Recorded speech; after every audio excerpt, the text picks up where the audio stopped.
Okay, magandang hapon sa inyo mga kabady. Ito na yung kasunod na video natin na ituturo ko kung paano tayo magkanto ng ganito. Itutok mo ano.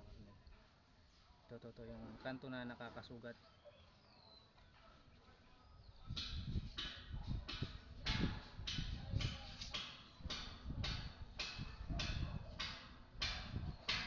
Padaanan mo ininom mo.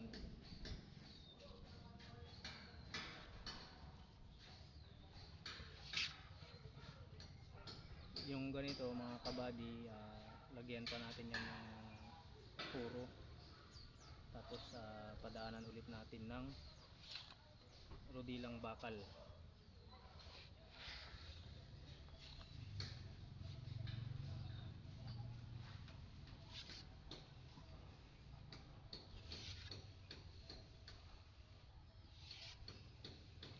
Yan o mga kabady, na nahuhugis na natin yung kanyang kantuan na napakatulis.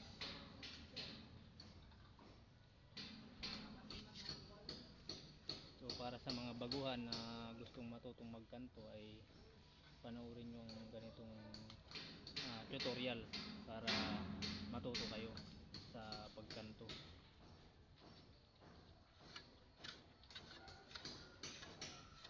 Yan yung mga ganito, lagyan natin ng puro, tapos padaanan ulit natin ng rodilang bakal.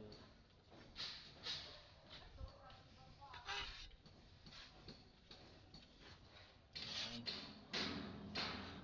Tutok mo dito Arnel sa nilalagyan ko ng puro para makita ng mga viewers natin. Ayan, ganito lang mga kabady. So yung mga hindi pa nakantuan, lagyan lang natin ng puro, tapos padaanan lang natin ng rodilang bakal. Hindi na tayo gumagamit ng rodilita kung tawagin, rodilita. Bali ang gamit lang natin mga kabady ay rodilang bakal.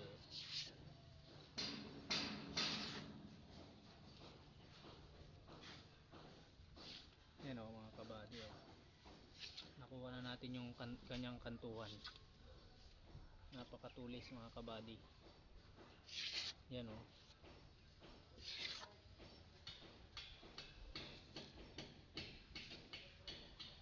dito Arnel sa okay, maganda.